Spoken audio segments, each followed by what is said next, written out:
being within an Well, I'm enclosed saying, capsule where resistance. yeah. Because if So, you jump so off a if you bridge were, or something, you that certainly do feel yourself falling, but you can't really push yourself down on top of your head as you're falling to speed it up.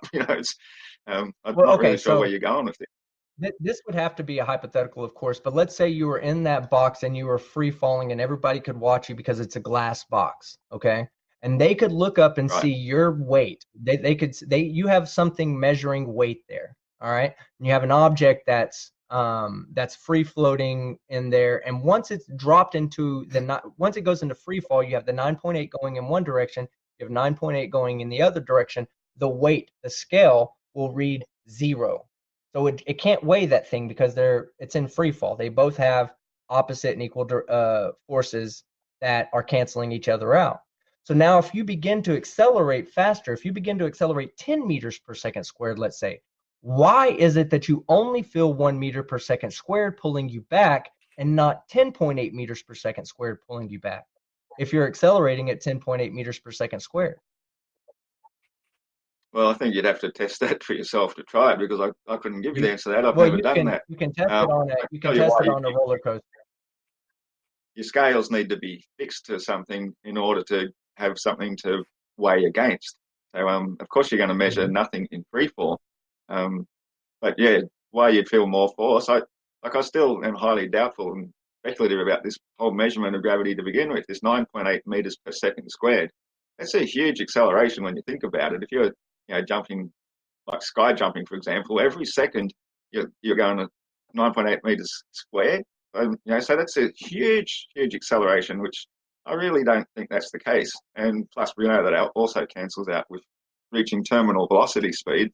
So that the whole theory of gravity, 9.8 meters per second, I'm really highly dubious about that altogether. Well, I mean, And terminal how you would velocity and feel all this that is extra determined pressure by in free fall gravity. way. Let's let Team Skeptic Sorry. end this section, and then after he answers what you just said, is going back to Craig. Okay, We've so been an in hour. free fall. Okay, and yeah, this was, like I said, this was last minute for Ross, so I don't want to put him in a position to try to take advantage of his not being prepared for this.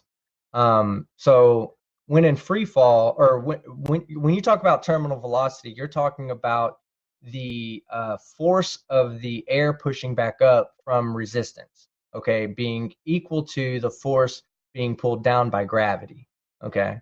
So if you spread your arms in a wingsuit, let's say, you're going to have more resistance.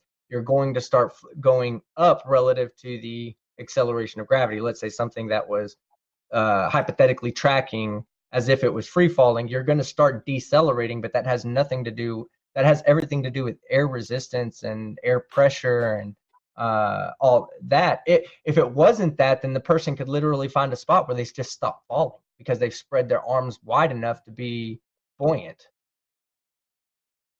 No, it doesn't I work mean, that way. why would they not? Because Why would they not keep? Why would it? But why would it mass. not keep falling if there's no Skeptic. If there's no gravity? Skeptic. Yeah. Skeptic. You missed the point about answering his question and then letting it go back to Craig. You actually just asked him another question to keep this thing going. Okay. Oh yeah, sorry about that. I'm having a good discussion. I appreciate it, Ross. Let's let it go back to Craig, and we'll keep moving forward. No worries. All right. Thank you both for being courteous to each other and having a decent discussion there. The Way of Tahiti has apparently turned up in the chat, trying to get in. But at this point, you were an hour late. You don't get to come in when you want. Craig, I messaged him and said that we were still looking for a second person on the next on yours. So if Russian Vids doesn't show up, at least you have somebody to debate. Yeah, if that's what I was going to say to the Way of Tahiti. If you want to come on and have a debate, then you can debate me after this, which Team Skeptic will host and Sean Hufford will moderate. I'm quite happy to stick to a very structured debate as well, and it will be just on flat Earth in general, not just gravity. So if you want that to happen, then you can come in and do that. But as for Team Skeptic and Flat Earth Jesus, that was actually a decent discussion, guys. Ross, thank you for coming in at short notice. I do appreciate that. I know it's probably really, really early in the morning for you there Sunday. So yeah, thank you for taking the time. I do appreciate that. There was After 11. do we have super chats, David? Yeah, let me go ahead and see if I can pull those up real quick. There was one from Brian Stevens. What is the derivative of 2 to the x? This is the Flat Earth Jesus. Right. I think someone's trying to test your math skills there, Ross. Could you do the derivative of 2x? Well, 2 to the x. I don't go into. No, it's 2x. I don't go into these hypothetical Oh, things. right. I thought you said X 2 to the x. is obviously very. No, So, don't. you know, X could be what two apples. You know, If you don't know calculus, it's fair. That's fine. Yeah. it's been like 30 years or more I since think I've done. I know that X There's has a to couple have of a questions. definition. Yeah. Adam L asked Flat Earth Jesus, why don't people on a 0G plane fall at 18 meters per second squared? Or what would give adding accelerations of both plane relative to Earth and objects inside to the plane relative to the plane? I don't know if I even understand the Everything's question just there. dropping it. Everything's Basically, just why is dropping at free everything fall. accelerating? But what determines that free fall speed? That's what we're trying to get at. Is that without if we agree with Newton's third law of motion that F equals ma, ma equals F, that means there is no acceleration without a force, and there is no force without an acceleration. Okay, so if you let go of something in free fall, this is what my second argument was. When you let go of something in free fall and it begins to drop, what is the force that is making it drop?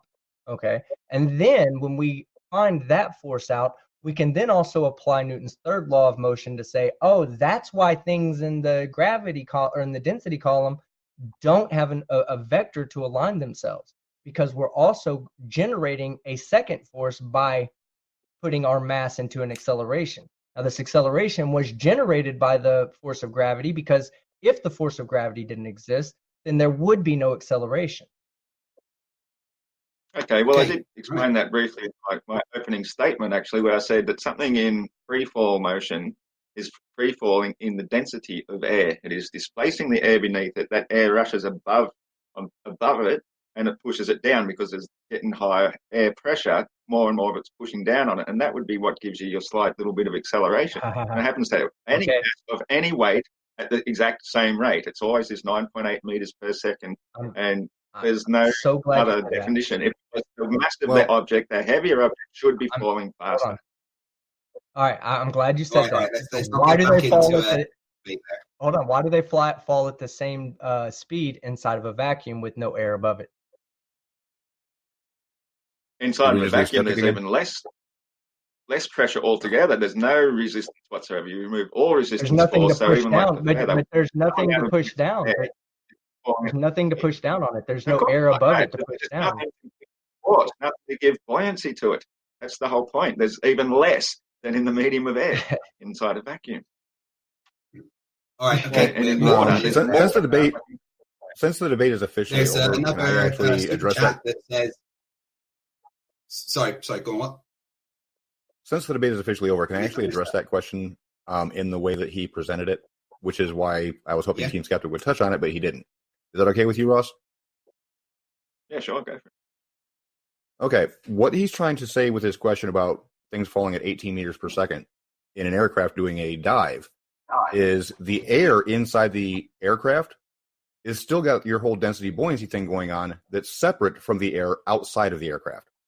So as that aircraft is diving at 9.8 meters per second squared, if it was density and buoyancy, everything inside the plane would still fall at 9.8 meters per second squared relative to inside the plane. So even as the plane is diving, everything should fall to the front of the plane. If it was just down to I see what density you're and saying. buoyancy, because the density hasn't changed in the aircraft. True. But the thing with a plane is it's a sealed capsule, so that all that air is still falling at the same rate Exactly. as the plane itself falling. So you don't sort of multiply two rates of falling through the medium of air, because that air is basically an enclosed capsule. It's already dropping, so you're just dropping at the same speed as the plane. The air itself is, in this instance, irrelevant. Well, actually, that's kind of the whole point, because the self-contained air inside the aircraft still goes by density and buoyancy if that's all there is to it. If there's no other forces involved, density and buoyancy would make everything in the aircraft in the nosedive still fall as it would normally on the ground. It is being forced along at the same speed as the plane is falling through the air. So it's sort of neither here nor there. Okay, let's get back to a couple more super chats that come in. Stephen Steen says that I am scared of red pill philosophy and Tahuti. I'm not. Red pill is too scared to debate with a moderator. I'm pretty sure Tahuti is going to debate me after this. That should be fun. Someone else asking Flat Earth Jesus some maths. What's the circumference of a sphere with radius 1? Oh, come on. I don't remember all the formulas I used to remember back in high school when I was a little boy going to school, being a student. This stuff is, if I had reason to want to know what the circumference of a circle is, I'd look up the formula and work it out. I think they're just trying to trip you up there. I mean, it's pi r squared to work out the circumference, isn't it? So it's fine. Yeah. So radius of 1 would be a circumference of 3.14159. Yeah. Hey, can you guys hear me? Yes. Anyway, I think for this show, we're going to leave it here, guys. And we'll be back in about half an hour with me debating the way of Tahiti. Team Skeptic will be hosting and Sean will be moderating. I want to say thank you again, Ross, for coming on at short notice. I do appreciate it. And that's it for this one, guys. And we'll see you in about half an hour. No problem. Thanks for having me. I thought it was... I missed the part about it being a sphere, not a circle. Later, guys. See you in half an hour. Okay.